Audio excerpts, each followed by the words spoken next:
I'm going to go ahead with the meeting beginning ritual. 起立，面向佛堂，参加三鞠躬、一鞠躬、再鞠躬、三鞠躬，参加各位点传是一鞠躬，开班一鞠躬，请坐下。Please be seated. Well, hello, everybody. It's nice to be a part of the group. I'll add that next week, unfortunately, I will not be able to attend because I'm doing I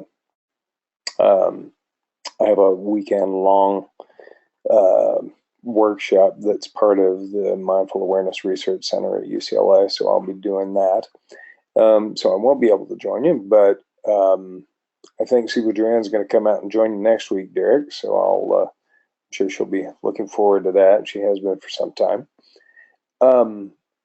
So, of course, as these things flow with Bill's presentation and what we've heard previously, this kind of fits in perfectly, and these things seem to align like that. What I chose to talk about today, which will be relatively brief, is the Tao of New Beginnings, given that this time of the year it seems to be apropos.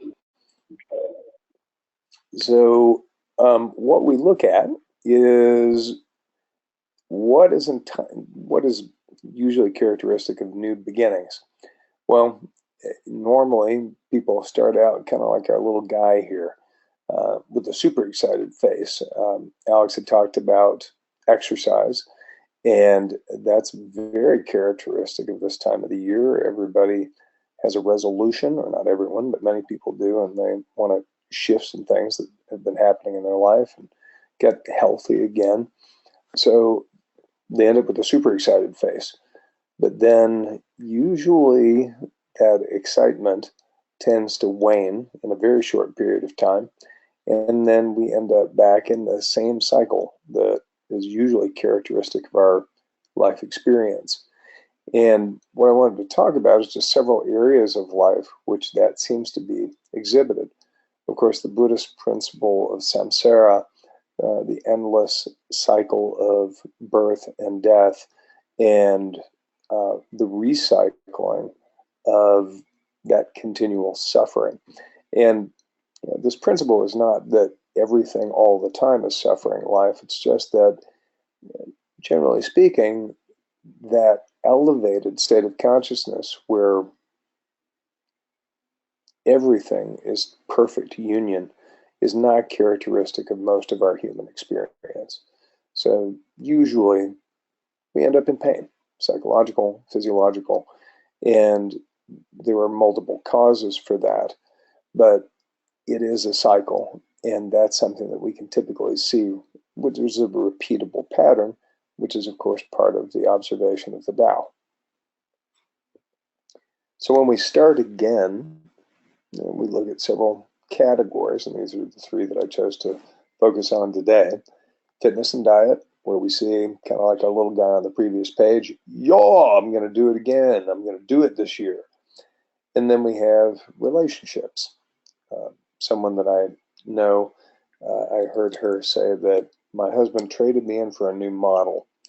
So she was going through a rather difficult divorce, and her husband had made a switch by going with someone else. I don't know all the circumstances surrounding that series of issues, but that was the way that she phrased it. And often we kind of think in those terms. If we're having difficulties, man, wouldn't it be better to go with somebody else, and it would be a whole new experience. And then we have a new career. If we don't feel like we're fulfilling our life's purpose, if we don't feel fulfilled, if we don't feel as though we have security in our life, then we look at a new way to be able to care for ourselves. And the question that I'd like to pose is, does anything really change? When we look at cyclic existence, this repeatable pattern that we can observe and define, when it comes to fitness and diet, are we doomed to repeat the same cycle again? If so, what is it that we actually do need to change in order to create those patterns to break and to move into something that's more beneficial? With relationships, is it an issue of the grass always being greener when we look from the other side? Or are we going to encounter these same issues again over and over because of the baggage that we bring to our relationships? Is it better to work through these issues? And then next, with a career, and again, of course, I'm just touching on these very briefly. All of these multiple books have been written about all of these topics, so you could stay on them forever. A new career, well, what came to mind with me is the Tao story of the young worker who's discontent in his job. And perhaps Derek could give us a reminder or refresher on that story. But essentially, that he's complaining that he's not being appreciated, but and the sage tells him, well, you should learn everything there is to know about this business, and then you'll really show your boss when you take all that knowledge and go to another competitor. But it ends up that he puts all this time and effort into this process of learning the business, and he's rewarded, and so grows content in the business where he began.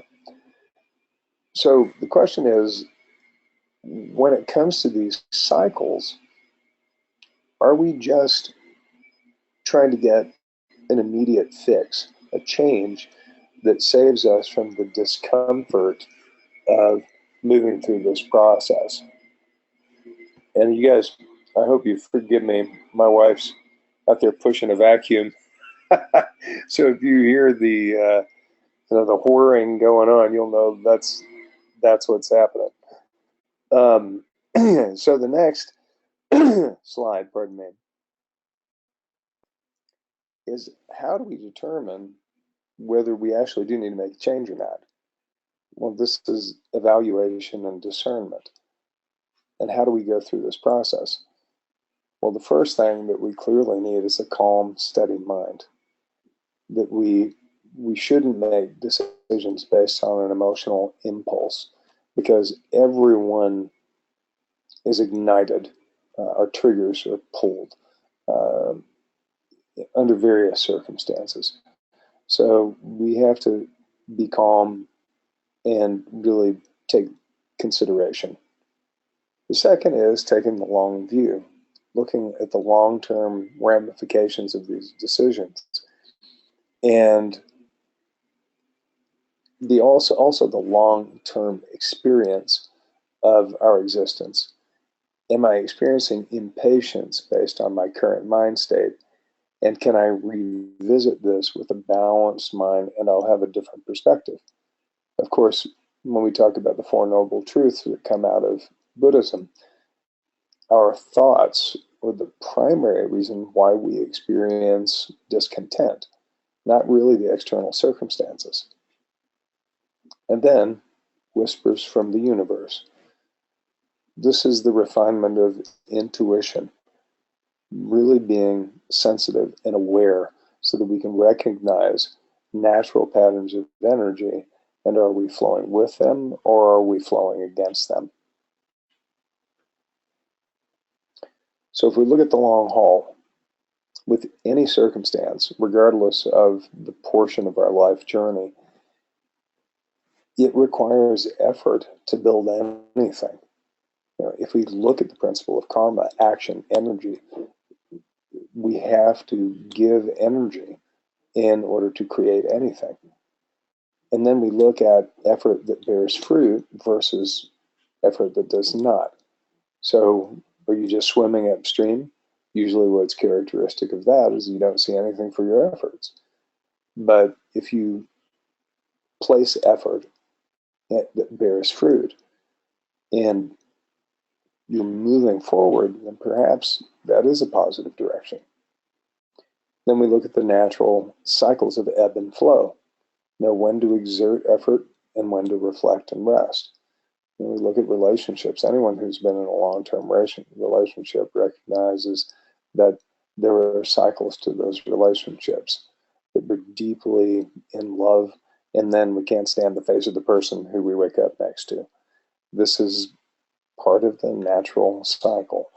And how can we bring balance to that? But just knowing that that is a natural cycle helps us to get through those difficult spots. And then in the last analysis, when we have doubt, which we all do under all of these circumstances, don't rush. Life decisions and the change of these decisions, it evolves over time. So when we talk about sticking to the middle path, the slow and steady road, then when we make those decisions, they're likely to stick. And they're going to be ones that will ultimately be beneficial for us. So it is appropriate to make life change. And how do we find the solution? It's balance. We find a balance between the mind and body, and the body and the mind, because they're both part of our corporeal existence.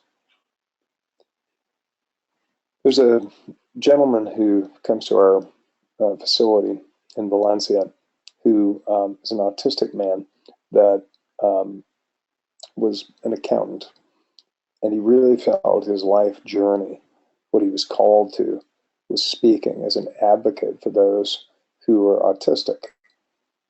And through a course, it took him about a year or so, I think, of steady meditation practice. And he made a jump. He made a big decision in his life to where he wanted to become a full-time circuit speaker. And he left his accounting job and took the leap. And now is every week or weekend out on the road speaking as an advocate for those who are autistic. So that's an example of taking a slow, steady evaluation, recognizing this change and following his life's purpose, and then bringing it to fruition. Let's go ahead and do the meeting ending ritual, everybody. 起立，面向佛堂，持架三鞠躬，一鞠躬，再鞠躬，三鞠躬，持架各位顶传十一鞠躬，结班一鞠躬。Well done, everybody. Thank you so much.